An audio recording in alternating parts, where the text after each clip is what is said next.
Hey, it's Tony Bruschi, and this is our week in review over the weekend, taking a look back at some of the most compelling conversations and stories that we've covered for you of the last week. Brand new episodes back Monday morning, bright and early, 5 a.m. here on the podcast. This is an examination of the hidden human condition. This is the Hidden Killers podcast with Tony Bruschi. We're talking with former prosecutor Lori Gilbertson and with Tribeca Blue Consulting about Bryan Kohberger's plea last week. I want to get some insight from a former prosecutor. You've been in courtrooms far more than most of us. Is this common? Is this a normal thing to not give a verbal plea? Is there a strategy involved here that could benefit him down the road? What is your take on this, Lori? Yeah, I've looked at this a lot, and, this seems to be something that is certainly fairly common in Idaho, where a criminal defendant at their arraignment does not have to enter a plea. And if they do not enter a plea, then the judge will enter a not guilty plea for them. And what it appears to be is a few different things, and it does not seem to be so out of the ordinary in a case like this, where now the clock has started as to whether or not the prosecution will seek the death penalty. They have 60 days from the time of arraignment. So that clock has started. So, him standing silent is basically saying a few things. First, I think that his attorneys also may not have had the, evidence that they needed to really enter a not guilty plea, because obviously they're not entering a guilty plea right now. Mm-hmm. So it certainly could be that. I know they have said they're waiting on some discovery. They're waiting to interview some other witnesses, so they may not have wanted him to even enter the not guilty plea.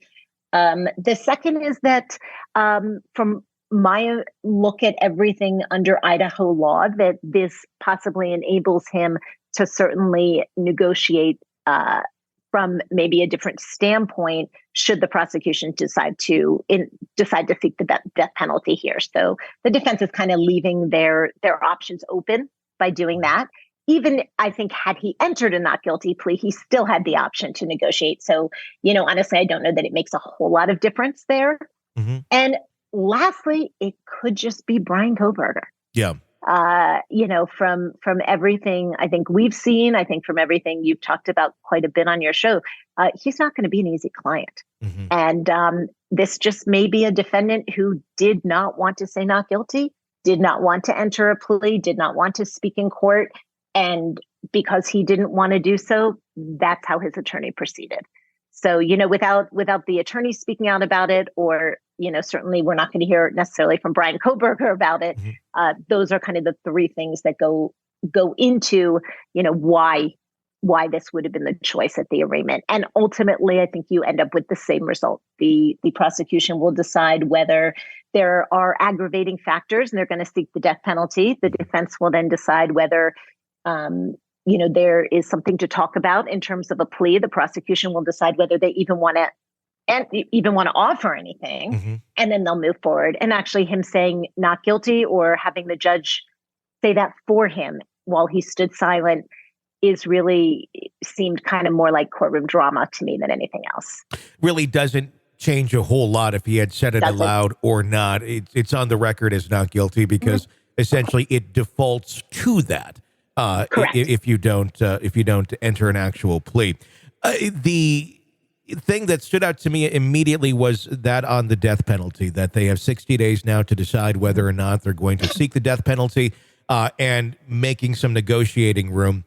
And does it make negotiating room? Does it truly make anything extra? Does it make it a little bit more? Well, see, he never actually said not guilty. Maybe it is going to be a playing card of maybe taking the death penalty off the table if he were to admit to the guilt. BTK did the exact same thing. And there's been a lot of analogies about BTK and him. We can talk about that in a moment. But does it truly create more playing room for him to negotiate? Doesn't seem like he's in a very strong negotiating position mm-hmm. from where I sit looking at it. And certainly whether he says not guilty or not at the arraignment, I don't think makes a whole lot of difference. Ultimately, the only negotiating power, it seems to me, that he has is to offer to plead guilty to therefore end all of this for the victims' families to take the pressure off the prosecution of proving their case against him and going through all of that and putting the victims' families through all of that, and basically just having things resolved at a much quicker pace than it would be at a trial. Even though they've set this trial date for October, I do not see that at all happening then. But that's his negotiating power, is really just the power of his plea. This is an examination of the hidden human condition. This is the Hidden Killers Podcast. The Hidden Killers Podcast. With Tony Bruschi. Lori Gilbertson with Tribeca Blue Consulting, former prosecutor. As always, thank you for your insight. Hey, if you like the podcast and you'd like to get ad-free versions of it, you can just binge away, no ads, just next. Sign up through Apple Podcasts, becoming a premium subscriber there. You'll not only get ad-free access to this podcast, but our entire family of podcasts within the True Crime Today family. There's a whole bunch of them for you to check out right there when you sign up through Apple Podcasts. So do that. Even try it for 3 days free right now. We appreciate that support. My name is Tony Bruschi. Stay with us.